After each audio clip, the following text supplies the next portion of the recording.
Hey everyone, welcome back to In Motion with me, Natalie Decker, and today we have Kaz Grala, and I'm so glad he was going to be on sooner, but I'm so glad we waited. Thank you for being here, and I'm glad we waited because he had his first ever cup start, and I need to hear how the beginning of that went. I talked to your dad, right when the news came. He called me, and so did Carl, so I kind of heard the backstory, but I want to hear it from you and how you felt when you got that call. Well, for people that don't know the story, that was a pretty crazy weekend for me. Normally, AJ Allmendinger is the backup driver for the RCR Cup teams, which, in a normal circumstance, Cup teams don't have backup drivers. Formula One has that regularly, but we don't really have that. But because of COVID, everyone kind of had to have a backup driver just in case, because this could happen to anybody. Mm-hmm. So it's normally AJ, but because the rules specifically for that weekend at Daytona, where you could only run one race that weekend, AJ was running the Xfinity race, so he wouldn't be able to do it.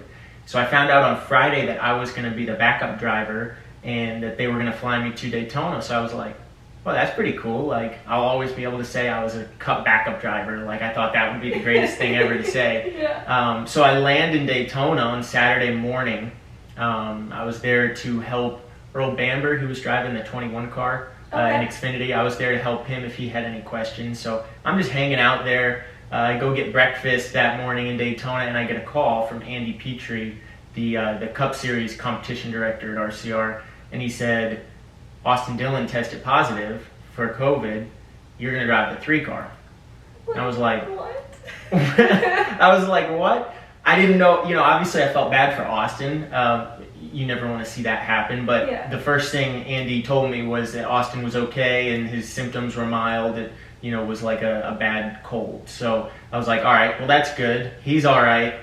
All right, I guess I'll drive this car. So from there, it was 24 hours until the race. Yeah. And I had to get a Cup license because I can't even drive a Cup car. Had to do all that paperwork, get that submitted to NASCAR, get approved, get with the engineers and the crew chief on the Cup car to learn, those cars are fuel injected, and I'm used to carburetors. We've probably only ever done carburetors other than ARCA, and I didn't do much ARCA, so I didn't even know how to say fuel or how to turn the car on. I didn't know the first thing about this. There's so much that goes into it. Yeah. Oh yeah, well, and the electronics are confusing because they're, when you're used to them, they're all right, but they were new to me, so I had to get a crash course in 24 hours on how to do all this stuff to even know how to start the car. Yeah, and the car's fitted for him, so I bet as a race car driver, it feels so weird sitting in a car that's not meant for you and to be able to go out and race it. That's crazy. Did it fit well? Did you have different fitting? It was close. I'm sure we'll get to this later in the podcast, but I have driven your cars before and coached you, so I'm used to my legs being really close to me. He's shorter, so he is, yeah, not as much shorter than me as you, but but the pedals were too close to me, so we had to do a little bit of work on the seat insert so that I could fit comfortably in there and move the steering wheel and all that. But the pedals we couldn't move, so I just had to live with them being close to me. I had all that practice with you, so luckily, you were ready. You were set. I was prepared for it. Now, I will say, since it was a road course and braking hard, when I got out of the car after the race, my legs were killed. I could hardly walk. Because you were probably tucked up like that. I think it would have been more comfortable of a race, obviously, if it had been a car that was, fitted for me in the interior. But luckily, Austin was close enough to where I was able to make it work. Now, if the situation ever happened with you, we'd be in trouble because I don't know how I could do that. I can. You'd have to redo the whole inside of the truck. I think I would have to. I can do 5 laps in your super late model without getting too tired, but if I had to do a whole race, there's no way. There would be no way. You'd have to fully refit it. And so the best part was when I found out that you were going to be doing the Cup race, then I got even more excited to watch it. So I'm watching it with my family, and you had a top 10 finish. And I swear, my mom and I, everyone was crying. We were so happy. It was crazy. And tell me about that and how amazing that was to have your first Cup race be a top 10 finish. That was really, really cool. And of course, I never thought that was going to happen. When I got the call, I just thought it'd be cool to drive the 3 car. I didn't really have any expectation for how I would do in it. I thought, you look at the Cup Series, everybody good is in it. Like, I thought it'd be great if I could get a top 30 or top 25 finish. That'd be a good start good for day, me. Yeah. I didn't expect that we'd be able to drive up into the top 10 and finish 7th. That was pretty cool, but I'm definitely glad I was able to do that, especially with the circumstances. Yeah. It was terrible having Austin out of the car, so hopefully it boosted the team's spirits and made everybody proud. That was definitely it made it a better thing. weekend. Yeah, and it was special for me because when I got the call on Saturday morning, the first person I called was my dad, and so he and my mom packed up the car. My aunt, my cousin came, some friends of ours, they all got in the car and drove down to Daytona. So they were there in the grandstands. I'm so glad that was one of the races they did allow fans at. So they were able to actually watch the race and be there, which was really, really cool. Yeah, that is amazing. Okay, so now we're going to switch it up because you brought up super late stuff and being in my car, driving my car.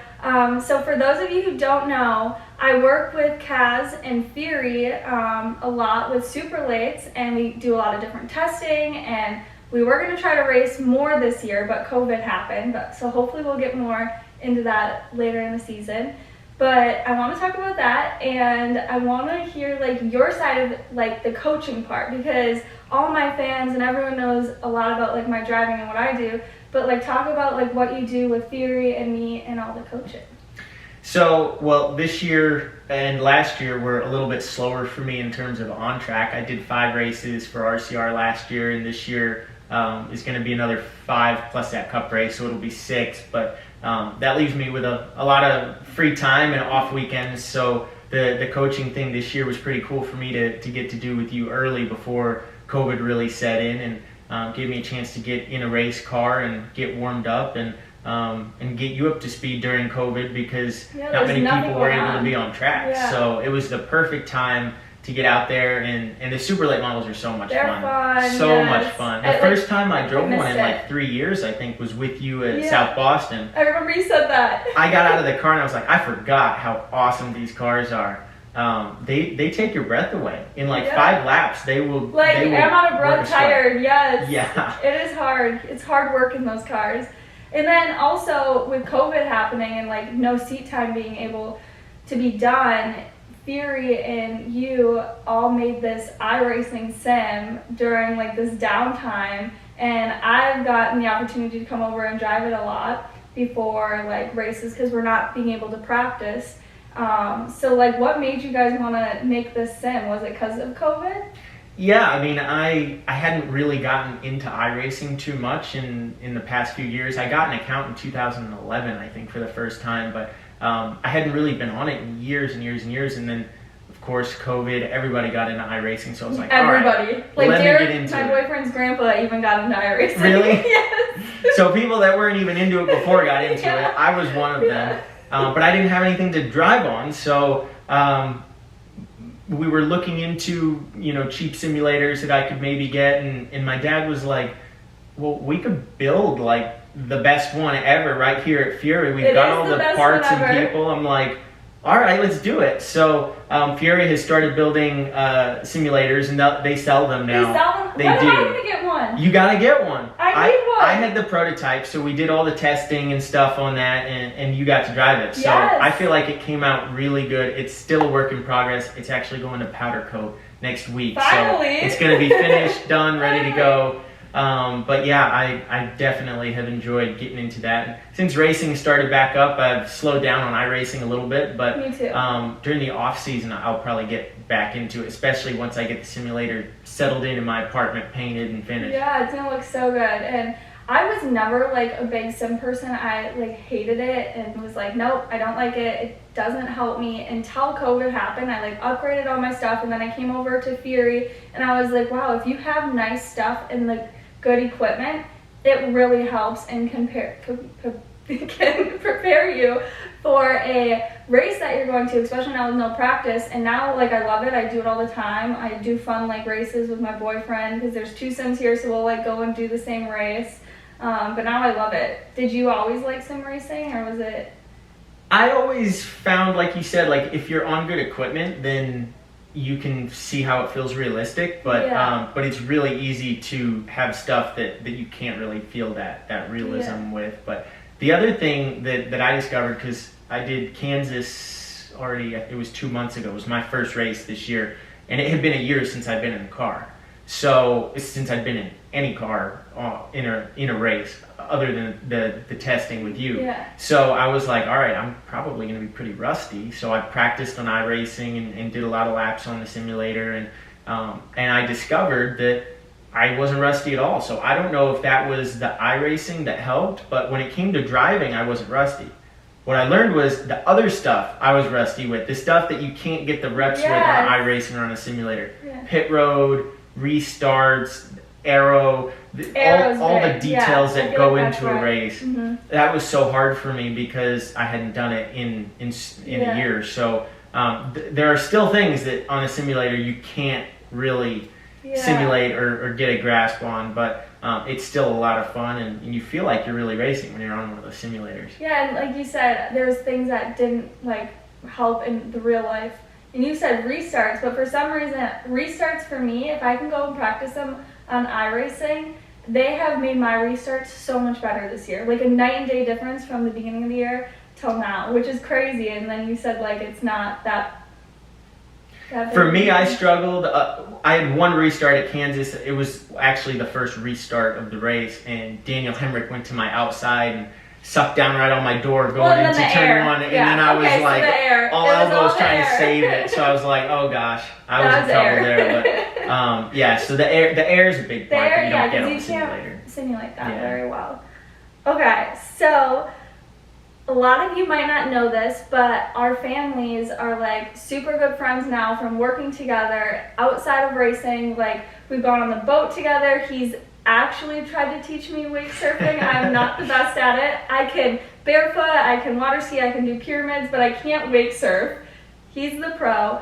But that's one of my favorite parts about racing. I mean, there's a lot of things I love, but I really love like the friendships you make, and everyone becomes family, and it's just like this huge big party all the time when you have time off and can do all this fun stuff together. Is that something you like really enjoy when you meet new people and be able to make these friendships outside of the track? Yeah, for sure. And I mean, as you know, traveling as much as we usually do for racing, it's a really weird but cool thing that all year long you end up in all these different parts of the country, different cities.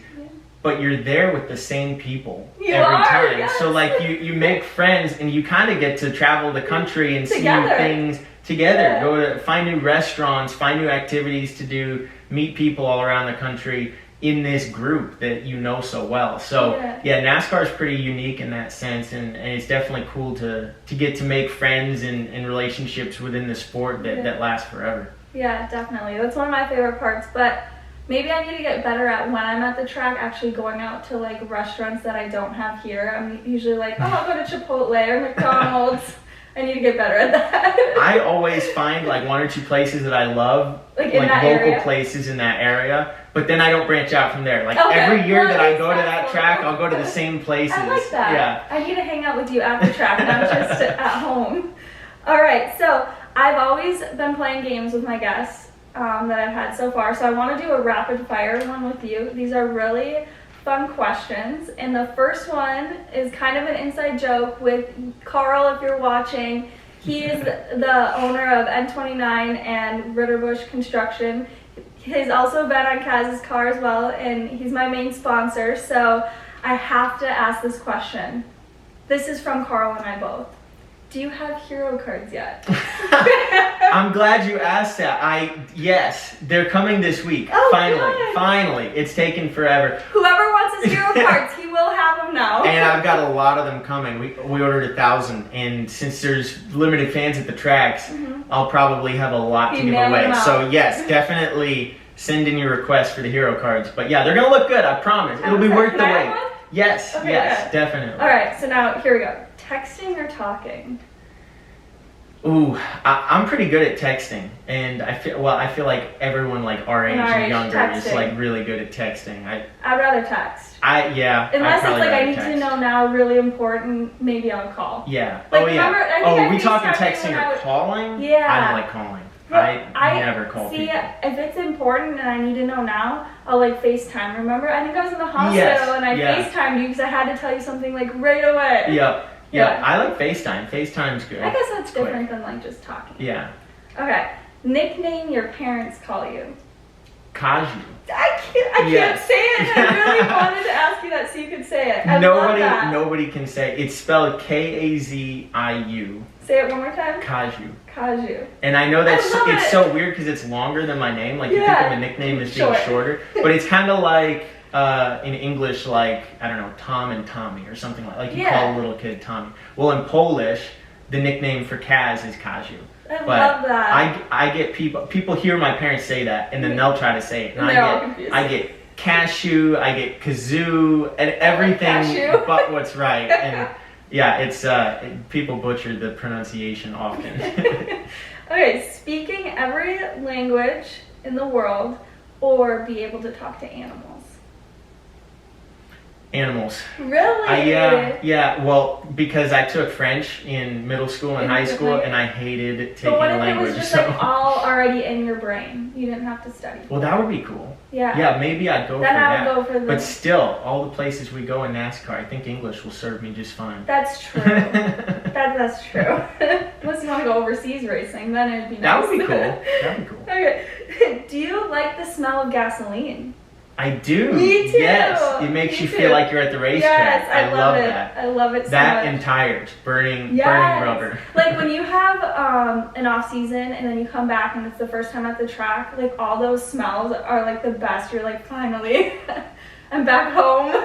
I've even noticed that certain gasolines smell different. They do. Sometimes I'll smell fuel and like think about legend cars because it's like, oh, that's what we ran in legend cars. Or snowmobiles. Yeah, it's all different stuff. It's all different. I agree. Different memories will start coming. Would you rather ask permission or forgiveness? Forgiveness, I would say, absolutely. Yeah. Funny story about that is Tyler Reddick and I earlier in February went for a jog. I don't know why, but at 11:30 at night, we decided we were going to get our workout in that night at Daytona, leaving from the DO lot. And so I was like, why don't we go run out on the track? Like, I don't think they'll stop us. You did that? Yeah, he's like, well, we got to ask. I'm like, no, it'll be fine. So we start running around. We get all the way through turns 1 and 2, down the backstretch to the bus stop, and a security guy pulls up next to us and is like, you are not allowed to be out here. And Tyler was like freaking out, and I was trying to talk our way out of it. Long story short. Sounds like something your dad would do, talk your way out of it. Right? Long story short, Tyler ended up sitting on my lap in the passenger seat of this guy's truck, and he had to drive us back, told us don't go out there again. That would be a good run. It was. Oh yeah, Wow. It was pretty far. Yeah, these are definitely not rapid fire, but I like it. All right. What's your favorite beverage? I always get half cranberry juice and half club soda at a restaurant. That's really good. Yeah. I do like club soda and bitters. I know your mom's into bitters too. I've never had that. It's I don't really know what it's like. It's bitter, so if you don't like bitter things, you might not like it. Your drink's more sweet. I like mine because it's low sugar. Yeah, like it's not real unhealthy, but yeah, it tastes good. I think if I were at a restaurant ordering, I usually get water. That's probably my favorite drink. So when you're flying, would you rather sit in the aisle or the window? Aisle. Me I too. hate flying actually. Yes, I have a fear of heights and I hate flying. So A, I'm in the wrong business, but B, I can't sit in the window seat. I have to feel like I've got space in the aisle. So mine's for a different reason, just in case I have to like go to the bathroom a couple times during the flight, because sometimes the flights are like 3 hours long. Yeah. And I drink a lot of water. Well, in our post-race flights, sometimes if you're late to the plane, you get stuck in a bad seat. I've gotten stuck in a window seat beside someone I don't know before, but RCR assigns their seats for the plane. That's so nice. I get to pick mine. That's really nice. All right, this is the last question. What do you do on a rainy day? On a rainy day at the racetrack or at home? At home, not at the racetrack. That sucks. We don't want to rain at the track. I don't know, probably the same thing I do on a dry day. I don't have a good answer for that. Yeah, I mean, I work out at my trainer's house outside, and we do it rain or shine. Yeah, the other day when it was pouring and thunderstorming, we were outside. See, I'm terrified of thunderstorms, so I'd be like, I'll see you tomorrow. You must not have liked this week. Oh my gosh. No, it's been horrible. Cash and I, my dog, no sleep. This whole week I'm tired. Oh my gosh. On rainy days, I think I would like to just like watch movies all day. That would be like kind of what I do. Unless I mean, I usually have work I have to do, so. But yeah, I guess my days usually are the same, but I would not work out outside if there's a thunderstorm. Okay, and the other thing that I have always been doing is taking a selfie with the guest, and we both sign it, and one of you will win it. What should we have them comment down below to enter for the giveaway? How about ask for a hero card? My Rudabush hero cards. Yes. We need to get those out. Say you want his Rudabush hero cards, and you will have a chance to win the selfie we're about to take, and then we'll sign it.